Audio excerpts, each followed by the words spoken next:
믿음으로 산 예레미야. 이에 토지가 황폐하여 땅이 안식년을 누린같이 안식하여 70년을 지냈으나 여호와께서 예레미야의 입으로 하신 말씀이 이루어졌더라. 이스라엘의 멸망과 남방 유다의 멸망을 통하여서 오늘 이 시간 우리의 상황을 짚어보는 이 시간, 왕 시드기야는 그가 왕위에 오른 지 10여 년이 지났지만 그러나 그는 여호와의 보시기에 악을 행하고 선지자 예레미야가 여호와의 하신 말씀을 일러도 여전히 그 앞에서 겸손하지 아니하였고, 또 이방 왕들과 느살이 그를 향하여 하나님께 맹세하였으나 그러나 그 왕을 배반하고 목이 곱게 하여 완악하며 그래서 이스라엘 하나님 여호와께 돌아오지 아니하였다라고 말씀하고 있습니다. 왕은 그렇다 치고 하나님의 말씀을 대언하는 제사장들과 그 어른들은 어떠했을까? 그들도 크게 범죄하여 이방 모든 가증한 일을 행하고 그들에게 맡겨진 거룩한 하나님의 전을 스스로 더럽혔다라고 말하였습니다. 하나님의 전을 하나님께 영광 드려야 할 목사가 가증한 일을 행했다라고 하는 것이죠. 그렇다면 백성들은 어떻겠는지, 여전히 그들도 하나님의 사실을 비웃고 그의 말씀을 멸시하였으며 선지자를 욕하고 여호와의 진노가 그 백성에게 미치게 되어서 다시는 돌아올 수 없는, 회복할 수 없는 길로 이르렀다라고 말씀했습니다. 그래서 그들은 어떻게 했다? 망했다라고 하는 것입니다.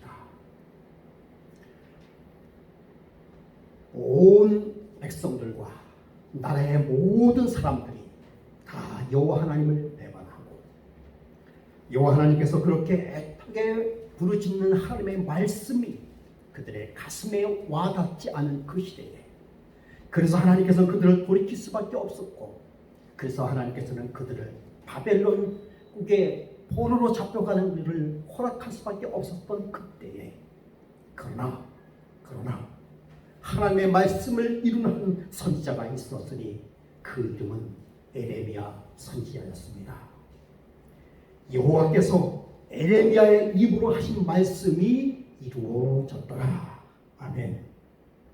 말씀이 홍수처럼 밀려오는 이 시대에 살고 있으나 정작 내 가슴속에 남아있는 말씀은 없는 이 시대에, 스마트폰에서 늘 말씀을 담고 있으나 말씀이 응하지 않은 이 시대에, 그래서 교회에 오는 것보다 커피숍이나 나들이 하는 것이 더 많은 이 시대에, 그러나 여호와의 말씀이 금호 행복교회 성도들에게 이루어졌더라. 아멘. 말씀이 응한 예레미야, 여러분, 그 예레미야 선지자는 도대체 어떠한 사람이었을까? 여러분 궁금하지 않습니까? 예레미야 선지자는 다니엘과 같이 그 시대에 그렇게 함께 고통을 받았던 선지자였습니다. 그는 어떤 사람이었을까?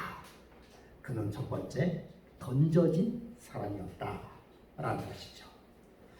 여러분, 예레미야 선지자의 뜻이 뭘까요? 예레미야라고 하는 뜻이 뭘까요? 여기 네, 나와 있죠. 여호와께서 어떻게 된다? 던지시다. 또 여호와께서 세우시다라고 하는 다중적인 의미를 가지고 있는 선지자 이름입니다. 그러니까 그 말씀을 조합해 볼 때 던져지고 세우심을 받은 선지자 예레미야라고 알 수가 있지요.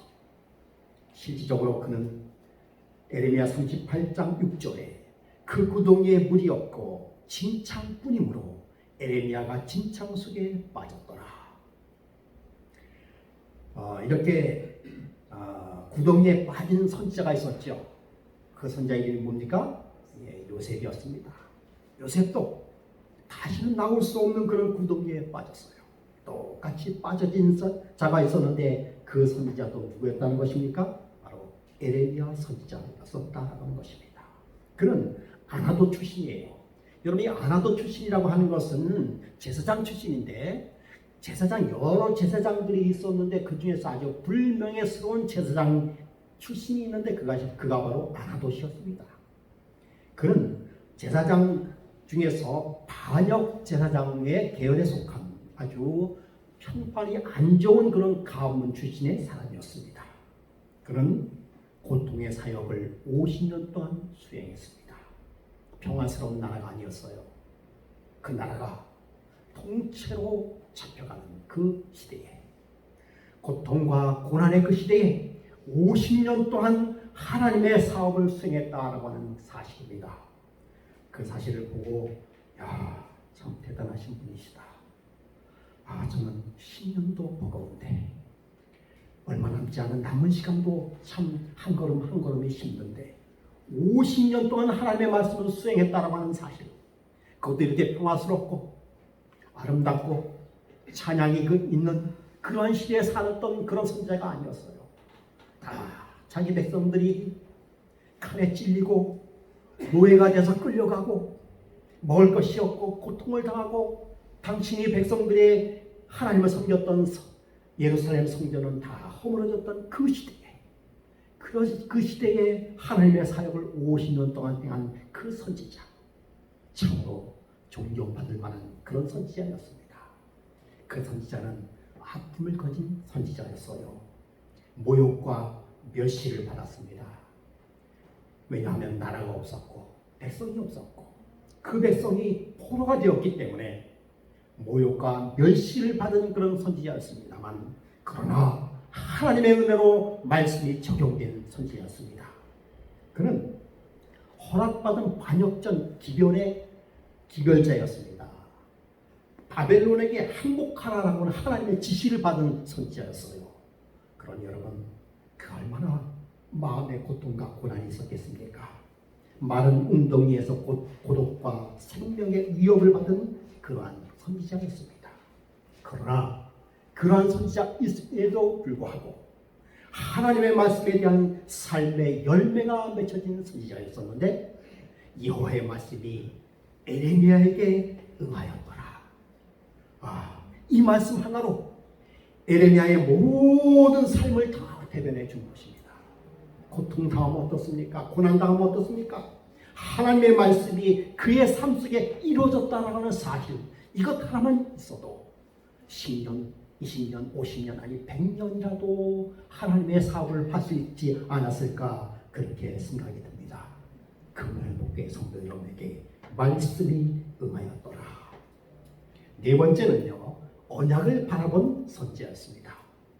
에레미야 23장 3절에 보니까 다윗에게 한 의로운 가지를 일으킬 것이라. 여러분, 다윗에게 한 의로운 가지를 일으켰다. 그 의로운 가지가 도대체 무엇입니까? 무엇을 의미할까요? 네? 예, 맞습니다. 그 의로운 가지는 바로 예수 그리스도를 의미하는 것입니다. 그러니까 에레미야의 선지자를 통해서 메시아가 탄생되겠다는 소망의 기별을 누굴 통해서 주신 거예요? 에레미야 선지자를 통해서 주셨다는 것입니다. 그러니 에레미야 선지자도 얼마나 고통과 고난 중에서도 하나님의 은혜로 살았다는 사실을 우리는 알 수가 있죠. 그가 왕이 되어 지혜롭게 다스리며, 누가요? 누가 왕이 되어? 예수님께서 왕이 되어 지혜롭게 다스리며 세상에서 정의와 공의를 행할 것이며. 여러분, 우리에게 정의와 공의가 있습니까? 어떻게 생각하세요? 전 제가 생각하기는요, 우리에게는 정의와 공의가 없다고 생각합니다.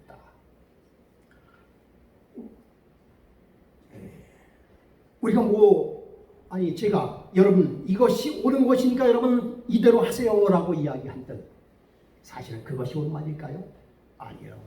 그렇게 말하는 저 자신도 정의와 공의로 살고 있지 않기 때문에 그렇다고 하는 것이죠. 그러므로 여러분, 우리는 주님께서 부르시고 성령의 인도에 따라 정의와 공의로 이끌려 가는 것입니다. 우리는 스스로 정의를 외칠 자격이 없어요. 오직 세상에서 정의와 공의를 행하시는 그 예수님의 모분을 따라 순종하며 한 발짝 한 발짝 나가는 것뿐이죠. 에레미야 선지자는 그 언약을 바라보았다라고 말씀하고 있습니다. 담대한 마음으로 내게 가까이 올 자 누구냐? 여러분, 담대한 마음으로 이 여기서 하나 생략이 되었는데요. 담대한 생명의 마음으로 가까이 올 자 누구냐라고 하는 뜻이에요. 여러분, 담대한 생명으로 우리에게 가까이 올 자가 누구실까요? 누구시죠? 예, 그렇습니다. 예수 그리스도밖에 없는 그런 것이죠. 다섯 번째, 그는 말씀대로 산 선지자였습니다. 그가 나중에 이 아나돗 고향 땅을 돈을 주고 삽니다. 이때는 아나돗은 바벨론 점령지였어요. 그가 고향 땅을 살 때 그는 사형 선고를 받은 이유였습니다. 그래도 그 고향 땅을 산 이유는 뭔가 하면 하나님의 언약을 바라보았기 때문이에요. 하나님께서 그렇게 하라고 했으니까 말씀대로 믿음과 충성의 삶을 살았던 에레미야인 것을 우리는 알 수가 있는 것이죠. 그러한 에레미야 선지자의 삶은 도대체 어떠했을까? 이엠 바운즈는 이런 말을 하고 있습니다. 교회에 필요한 것은 아름다운 설교뿐만 아니라, 여러분, 아름다운 설교, 은혜로운 설교 필요하죠? 그런데 더 중요한 것은 거룩한 삶의 설교다.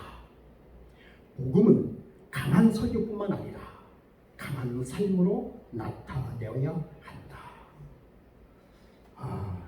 참 죄 많은 저 같은 목사에게는 참으로 버거운 말씀이 아닐 수 없습니다. 그러나 적어도 에레미야는 그렇게 말씀대로 산 거룩한 설교자였다라고 하는 것을 말씀하고 있는 것입니다.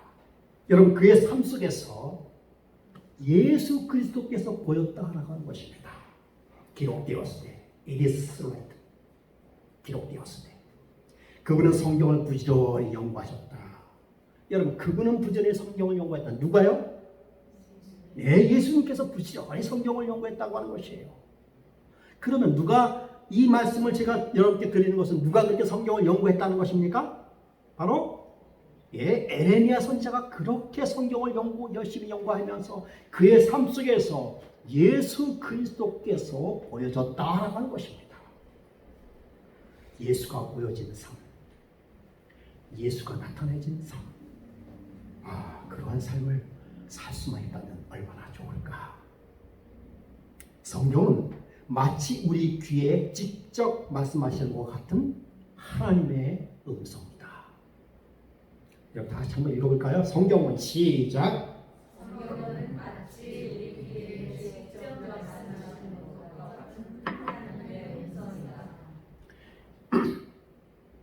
여러분, 하나님께서는요, 우리 인간에게 이 다니엘 당시 때는 지금과 같이 풍성한 그런 성경, 우리가 말씀하시는 그 성경 전서가 없었어요. 그때는 누구의 말씀이 다니엘과 동시대에 살았던 선지자가 3명 있어요. 누굽니까? 다니엘, 또요? 에스겔, 또요? 에레미야. 여러분, 이 세 선지자는 특별히 에스겔과 다니엘은 누구의 말씀을 듣고 시대를 깨달았을까요?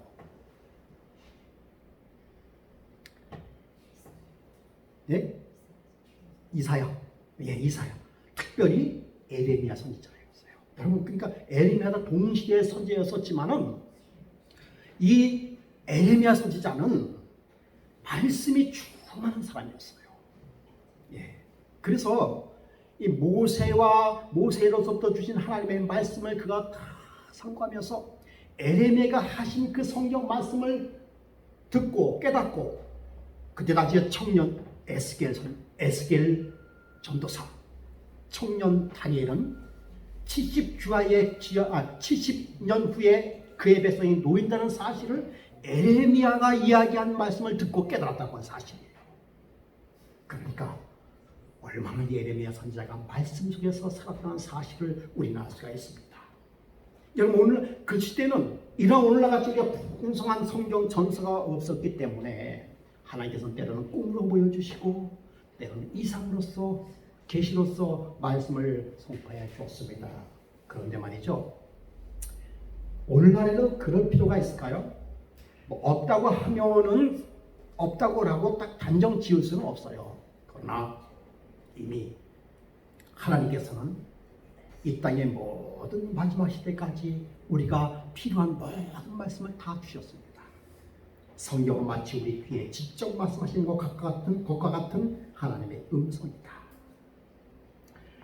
예수님께서는요, 사단과의 대쟁투에서 최고의 무기는 뭐였다고 말씀하고 있습니까? 예, 최고의 무기는 성경이었다라고 이야기하고 있습니다. 그래서 예수님께서는 마태복음 4장에 보면은 그때 예수께서 성령에게 이끌려 마귀에게 시험을 받으러 광야로 가실 때 사단의 시험을 이기시려고 기록되었을 때, 예수께서 이르실 때 또 기록되었을 때, 예수께서 말씀하시되 기록되었을 때, 이것은 대쟁투를 살아야 할 우리에게 보여주신 그분의 모범이었다. 여러분, 예수님께서는 철저하게 당신의 하나님의 말씀을 그대로 인용하셨어요. 기록되었을 때라고 그대로 인용하셨습니다.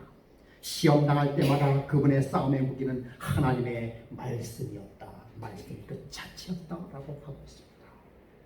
예수님께서도요, 에레미야 선지자의 글을 읽었고 이사야 글을 서로 읽고, 그리고 그리고 다윗이 지었던 시편을 바라보면서 내가 오늘 어떻게 살아야 될 것을 예수님께서도 알으셨다라고 하는 것이에요.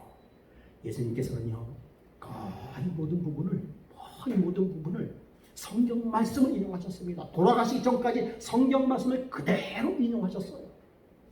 얼마나 말씀 속에서 살았다고 하는 사실을 우리는 알 수 있는 것이죠. 2개의 식탁. 여러분 집에 식탁이 몇 개 있습니까?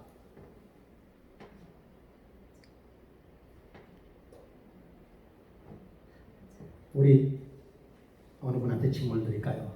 최 선생님, 집에 식탁이 몇 개 있습니까? 한 개 있습니다. 예, 대부분 한 개 있을 수 있죠. 성경이 기르시는 바를 이해하기 위하여서는 성경을 어떻게 연구해야 하겠는가? 우리는 통해하는 심령을 배우고자 하며 기도하는 심령으로 하나님의 말씀을 탐구해야 한다. 우리의 선입견을 지지할 목적으로 성경을 연구해서는 안 되며 하나님께서 말씀하신 것을 배우려는 한 가지 목표를 가져야 한다. 성경을 연구해야 하는 기본적인 것이죠. 근데 크리스토스톰은 이렇게 이야기하고 있어요. 집에 돌아가서 상을 2개 마련하십시오.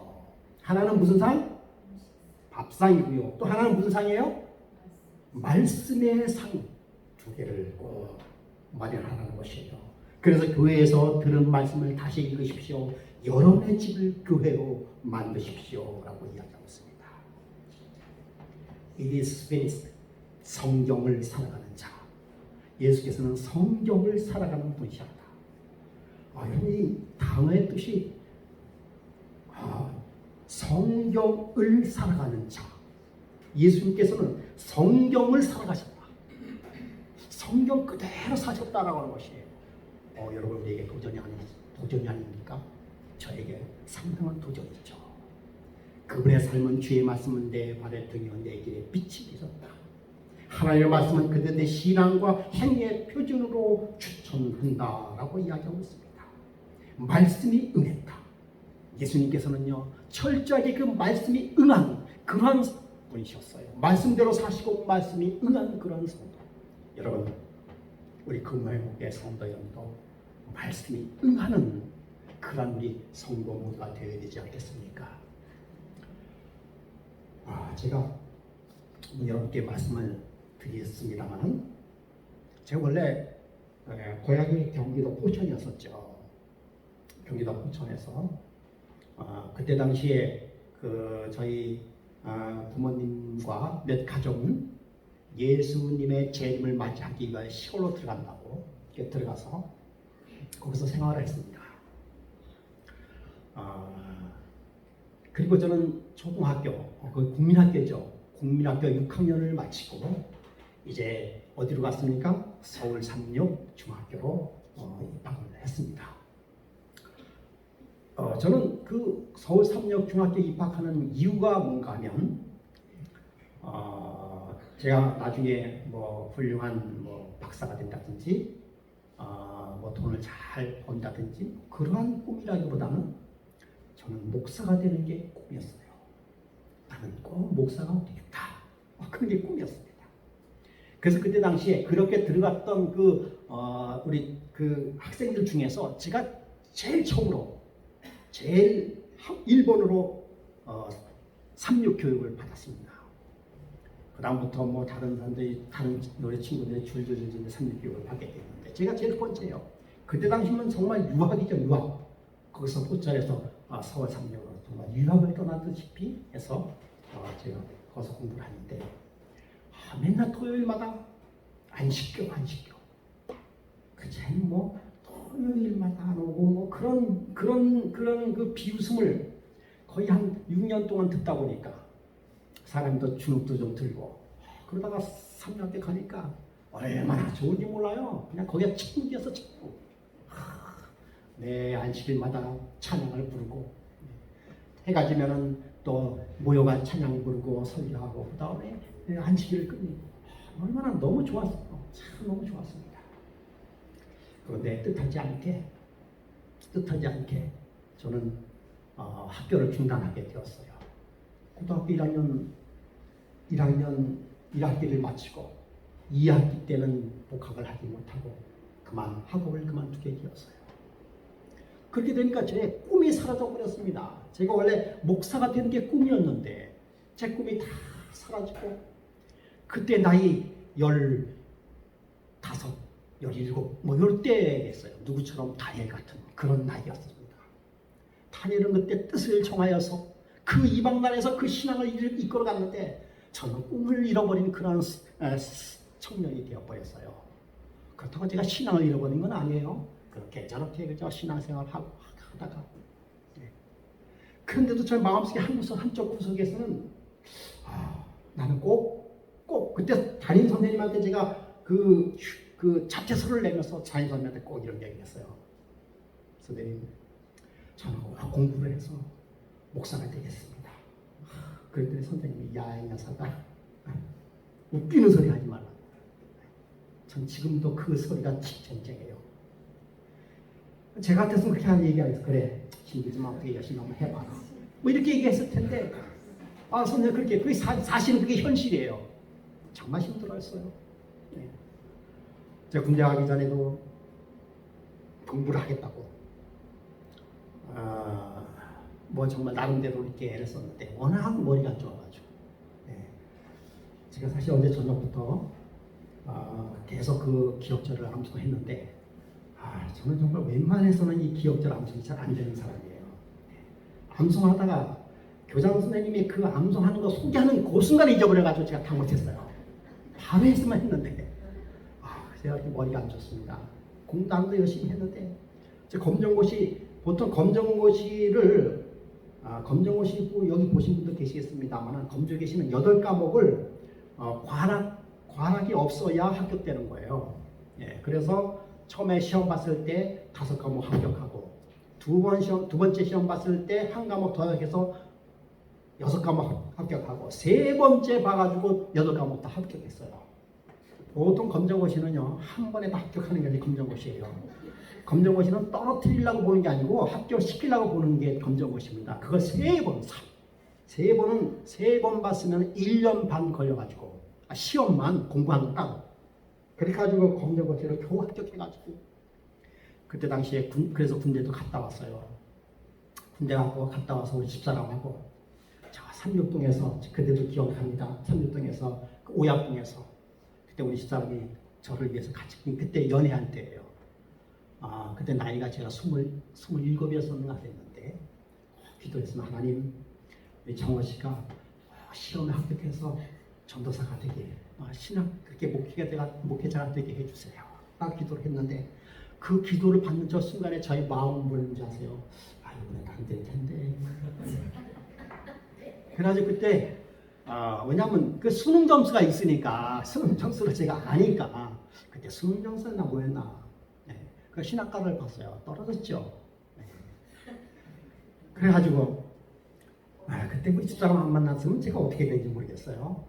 그래가지고 이제 결혼을 하고 저는 뭘가 제일 부러운가 하면 제가 그 나이 또래 때에 그 대학교에서 이렇게 청춘 남녀들이 그 정말 젊은 그 19, 21 그때 그 나이 때 청춘 남녀들이 대학교에서 이렇게 공부하고 때로는 이렇게 어울려서 다니는 그 모습이 얼마나 보고 얼마나 저는 그런 걸 못 누려봤어요. 저는 그 시절 때 남의 밑에서 그냥 뭐 헛되는 일 하면서 그렇게 지나왔기 때문에 그 아주 청춘을 그 대학 캠퍼스에서 보낸다는 그 사실에 대한 동경심이 얼마나 컸는지.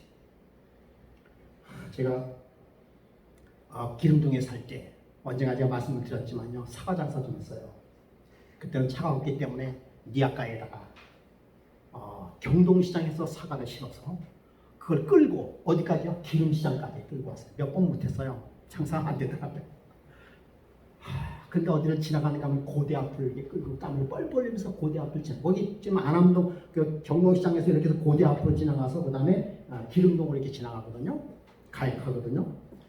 고대 앞을 지나가는데 그 청춘 남녀들이 그냥 그 즐겁게 다 그 왔다 갔다 하는 때로는 커플로 왔다 갔다 하는 그 모습을 보면서 나는 내 모습은 왜 이럴까? 그러면서 참 마음속에 간절히 하나님 사실은 제가 솔직히 말씀드리지만요, 목회자가 된다는 것보다 대학을 들어가고 싶었어요. 하나님 저도 꼭 저런 기회를 좀 삼아 주십시오. 언젠가. 그러나 여러분 그 기회는 쉽게 오지 않았어요. 그러나 하나님께서는요, 제가 중학교 3학년 때 정오기도반 때 산에 올라가서 기도드렸던 그 기도, 하나님 꼭 하나님의 종이 되게 해주십시오 라고 기도드렸던 그 기도, 하나님께서는 그 어린아이의 그 기도를 결코 꺾지 않았어요. 머리도 나쁘죠. 뭐 집안도 그렇게 넉넉하지 못했죠. 나이는 많죠. 나이 40이 넘어가는데 여러분 40이 넘어서 목회, 요즘에는 40 넘어서 목회하는 건 아예 꿈도 못 꿉니다. 그런데 어떻게 목회자가 될 수 있을까? 제가 40살이 넘어가면서 이래서는 안 되겠다 생각이 싶어가지고 지난번에 언젠가 말씀을 드렸지만 작정 기도를 했어요. 기도한 지 7, 8개월이 지났습니다. 아무런 희망이 없어요. 제가 그때 당시에 고등학교 졸업장밖에, 검정고시 졸업장밖에 없었기 때문에 뭐 대학을 실력이 있어요. 뭐 아무 실력이 없는 그럴 때 그래도 그냥 막연하게 나이는 40이 넘어가죠. 막연하게 하나님 앞에 기도드려서 하나님 저의 소원을 들어주십시오. 저의 소원을 들어주십시오. 참 그 소원을 들을 수 있는 그런 근거가 전혀 없었습니다. 그런데 제가 그래도 우리 집사람 덕분에 학원 원장을 하고 있었거든요.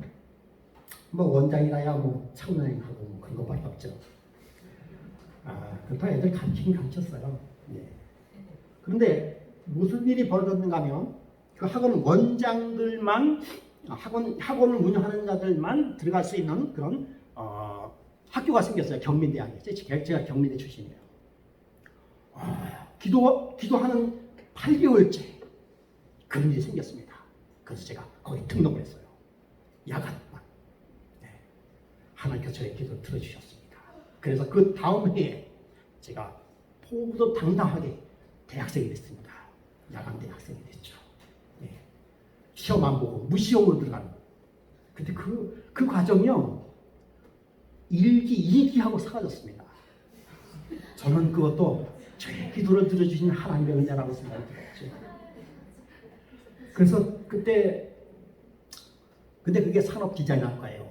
제가 머리는 좀 안 좋지만 그래도 손으로 움직이면 조금 해요. 그래가지고 거기서 열심히 홍보해서 성적을 잘 주기도 좋지만 제가 2년 내내 장학금을 받아가면서 아주 그 백분율에서 최고의 그 좋은 성적, 여러분 그 97점 얼마 받기 쉽지 않아요.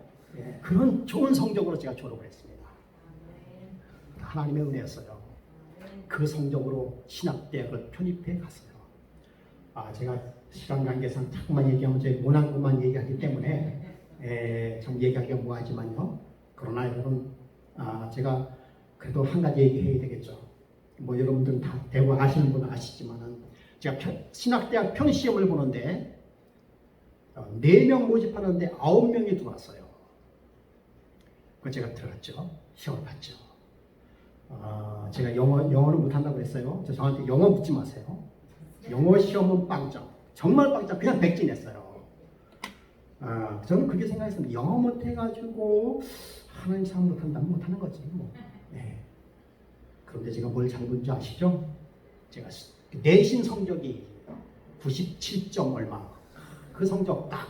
그 다음에 전공시험, 성경시험은 참 잘 봤어요. 네, 그것도 비하가 있지만 지금 저랑 같이 저보다 나이가 한 살 적은 제 친구가 있었는데 시험 보기 전날 우리 이영재 나 자꾸 만나. 그렇게 처음 만나가지고요. 한번 이거 공부하라고. 그 시험 보기 전날 그 친구가 시험 쪽지를 이렇게 주는데 그 시험지를 다 공부했어요. 거기에서 시험이 거의 70% 나와가지고 제가 물론 실력이 있어요. 제가 공부 열심히 했습니다. 예. 그래가지고 그 시험을 정말 또 잘 봤습니다. 그래서 9명 시험 중에서 4명 시험을 거기에 당당히 제가 합격이 됐죠. 나중에 알고 보니까 나머지 3명은 그 편입 시험 재수생이에요. 저만 한 번에 딱 들어딱 붙었어요. 예. 예. 이 모든 것은 사실은 지금도 고백하지만 제가 뭐 이렇게 한 것은 아니고 하나님께서 저의 기도를 들어주신 하나님의 은혜였습니다.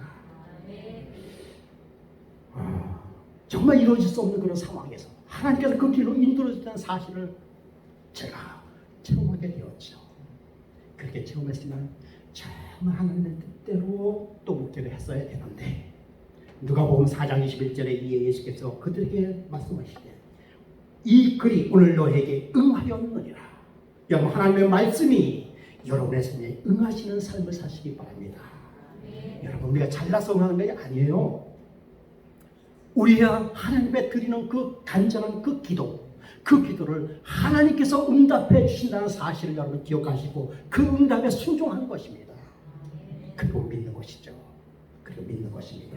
하나님께서는 언젠가 저의 기도를 들어주실 것이다 라는 것이죠. 여러분, 세상을 창조하신 하나님, 다 이루었다 말씀하신 그 하나님께서 복음은 예수 그리스도를 통하여 다시 한번 구원의 완성